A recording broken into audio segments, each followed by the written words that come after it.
Hello everyone. तो कैसे हैं आप सब लोग। आज हम बात करेंगे बच्चे की ज़िद को लेकर। तो कहते हैं ना कि कई बार हम बच्चे की ज़िद को ना करते हैं तो उससे जो है हमें, अगर बच्चा रोता है उसको थोड़ी तकलीफ़ होती है तो उसमें कोई गलत बात नहीं है, हमें अफसोस नहीं करना चाहिए। कई बार हम करते हैं कि बच्चे ने ज़िद की, वो रोया, ऐसा किया तो हमने उसकी बात नहीं मानी, तो ऐसा नहीं होना चाहिए। हमें अफसोस नहीं होना चाहिए। बच्चों को पता होना चाहिए कि उनको क्या चाहिए और क्या नहीं चाहिए, और हमें भी पता होना चाहिए। Hello everyone, welcome to my new blog. तो आज हम बात करेंगे सिंपल तरीके से। मेरा बेटा अभी है 6 इयर्स का, तो उसके जो है जिद किसी भी चीज़ को लेने की, किसी बच्चे के, एक छोटी सी मैं बात बताती हूँ कि स्कूल में बच्चे अलग अलग तरह की चीज़ें देखते हैं। तो एक दिन स्कूल से वो एक शॉर्पनर लेकर आया, किसी बच्चे का था। तो मैंने उसको पूछा कि ये आपका तो नहीं है, तो उसने बोला कि मम्मा ये क्लास में था तो मैं ले आया। तो मैंने बोला कि ये आपने गलत किया तो आपको वापस करके आना चाहिए। नहीं मम्मा, मुझे अच्छा लगा, मैं रखूँगा।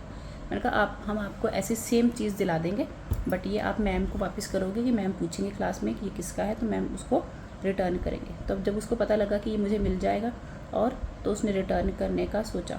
तो अगर हम उसको बोलते कि नहीं ये आपको नहीं मिलेगा, क्योंकि एक चीज़ आपको अगर अच्छी सिखानी है, क्योंकि ये किसी और की चीज़ है, अगर आप ये खुद रखेंगे तो अगर वो आपके पास देखेगा तो ये गलत होगा। आप मैम को वापस करिए तो मैम को भी आप पर विश्वास होगा।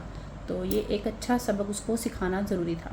और अब रही बात ज़िद की, तो कहते हैं कि कई बार बच्चे छोटी छोटी चीज़ को लेकर ज़िद करते हैं। ज़िदेन मेरा बेटा जो है, हम जब भी ग्रॉसरी शॉपिंग के लिए जाते हैं तो उसका अपनी एक बास्केट होती है, तो हम उसको पहले भरने देते हैं पूरा कि भर लो। फिर उसके बाद जो है, पहले बहुत मुश्किल से मानता था वो, अब हम जैसे जैसे हम जाते हैं अब हम भी सीखते हैं, पेरेंट्स भी बच्चों को कैसे मना करना है। एक चीज़ जो उसके लिए अच्छी नहीं है, अच्छी चीज़ है तो आप उसको दिलाइए। एक चीज़ जो उसके लिए अच्छी नहीं है उसको आप दूसरी चीज़ पर कन्वर्ट कीजिए, उसको बातों में लगाइए कि ये आपके लिए अच्छी नहीं है, आप ये ले सकते हैं, आप ये ले सकते हैं। तो वो आसानी से अब मान भी जाता है। पहले नहीं मानता था, पहले थोड़ा सा और ज़िद करता था तो हमें थोड़ा सा होता था कि चलो कोई बात नहीं, बट अब हमें समझ में आया है कि अगर हम हर बार उसकी चीज़ को हाँ बोलेंगे तो वो हर बार ज़िद करेगा। तो इसीलिए अब उसको हमें उसका माइंडसेट चेंज करना आ गया है। तो ये होता है कि जब एक बच्चा ज़िद कर रहा है तो उसको हमें दूसरी बातों में लगाना कैसे है ये। और पहले एक दो बार मैंने ऐसे किया कि अगर आप ज़िद करोगे तो पापा जो है, मतलब ये हस्बैंड जो है शॉपिंग करके आएंगे, मैं आपको गाड़ी में बैठाऊंगी। तो इस बात पे वो बिल्कुल और भी हो गया कि अगर मुझे गाड़ी में बैठना पड़ेगा तो मुझे कुछ भी नहीं मिलेगा। तो ये मैंने 2 ट्रिक्स अपनाई थी। तो अब तीसरी बात, जो अपनी एज के हिसाब से ज़िद करते हैं, जैसे जैसे बच्चा बड़ा होगा वो और अपनी, मतलब होता है ना कि हर घर का एक बजट होता है हर बच्चे के लिए, हर चीज़ के लिए। तो बच्चे जब बड़े, जैसे जैसे बड़े होंगे उसकी ज़िद भी बड़ी होगी। तो उस अभी छोटी एज में बच्चों को समझाना बहुत ज़रूरी है कि आपके लिए क्या चीज़ ज़रूरी है, क्या आपको चाहिए, क्या आपको नहीं चाहिए। तो ये 3-4 चीज़ें जो है हमें ध्यान में रखनी चाहिए। और ना कि बच्चे, ये चीज़ मैंने जो है बड़े से हम सीखते हैं कि कई बार बच्चा ज़िद कर रहा है लेकिन उसको उस चीज़ की ज़रूरत नहीं है, उसको भूख लगी है, उसको अपना जो आपका ध्यान अपनी ओर करना है, उसको उसका ध्यान, उसको नींद आई है, तब भी वो थोड़ा सा क्रैंकी और जिद करता है। तो ये बात भी मुझे समझ में आ गई है, क्योंकि आप एज अ पेरेंट्स जो है, आप हर दिन कुछ नया सीखते हैं बच्चों से।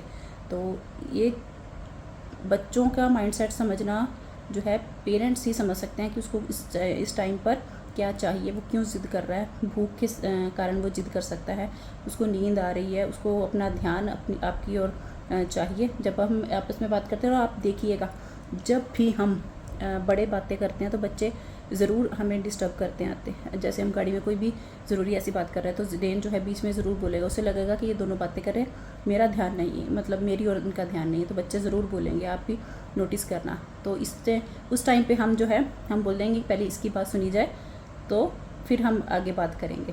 तो ये बच्चों का जो माइंडसेट होता है ना, वो उन्हें होता है कि हमारी ओर ध्यान ज़्यादा दिया जाए। समझदारी से ना कहना चाहिए, और ना कहना आसान ईज़ी होना चाहिए। नहीं है कि हम बच्चों को ना बोलें तो बच्चे ऐसा रिएक्ट करें, क्योंकि अगर आपको नहीं पता है कि बच्चे जैसे जैसे बड़े होंगे उनकी जो है ज़िद, उनकी जो डिमांड है वो कैसी बढ़ेगी। आप हमेशा उनको उन्हें पता होना चाहिए कि हमें ये वाली चीज़ चाहिए या नहीं चाहिए। ज़िदेन के पास मुझे लगता है कि हम हर माँ बाप, हर पेरेंट्स चाहते हैं कि उसके बच्चे के पास सब कुछ हो, वो खेले। हम भी हर पेरेंट्स अपने घर के हिसाब से अपने बच्चों को मतलब हर खुशी देने की ट्राई करते हैं, लेकिन बच्चों को नहीं समझ में आता है कि उन्हें कैसी ज़िद चाहिए। अब छोटी सी चीज़ के लिए वो अपनी एज के हिसाब से वो भी टॉय मांगेगा, फिर वो साइकिल मांगेगा, फिर वो बाइक मांगेगा, लेकिन हमें देखना है कि हमें बजट के हिसाब से हमें उसे दिलाना है या नहीं दिलाना है। तो ये एक ना बच्चे को सुनना जो है बहुत आना चाहिए, और आपको भी ना करने में अफसोस नहीं होना चाहिए कि आप बच्चों को ना कर रहे हैं, आपको मतलब अच्छा ना लग रहा हो। तो ये चीज़ जो है मैं आपको जो दे रही हूँ, मैं धीरे धीरे, अब 6 साल का छोटा सा एक्सपीरियंस है। कुछ हम जो है पेरेंट्स जो है वीडियोस देखते हैं, पेरेंटिंग की वीडियोस देखते हैं, उसमें भी कुछ बताते हैं कि बच्चों को गुस्से से मना नहीं करना चाहिए, आपको उसका ध्यान वो करना चाहिए।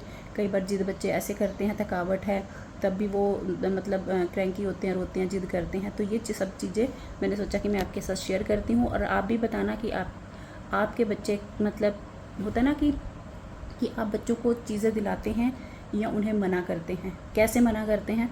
आप अपने भी जो है व्यूज़ मुझे देना, क्योंकि हर माँ जो है अलग तरीके से अपने बच्चे के साथ बच्चों के साथ हम सीखते हैं, और कैसे बिहेव करना है वो बच्चे ही हमें सिखाते हैं, क्योंकि अगर हम माँ बाप नहीं बनेंगे तो हम सीख नहीं पाएंगे। तो बच्चे ही हमें सिखाते हैं कि हमें कैसा बिहेव करना है, कैसे करना है। तो ये था मेरा छोटा सा एक मोटिवेशनल वीडियो बच्चों से रिलेटेड। तो कभी भी अगर बच्चों को मना करना पड़े तो आपको अफसोस करने की ज़रूरत नहीं है कि आप बच्चों को मना कर रहे हैं। और अब मिलेंगे हम नई वीडियो के साथ। खुश रहिए, मस्त रहिए, राधे राधे, बाय।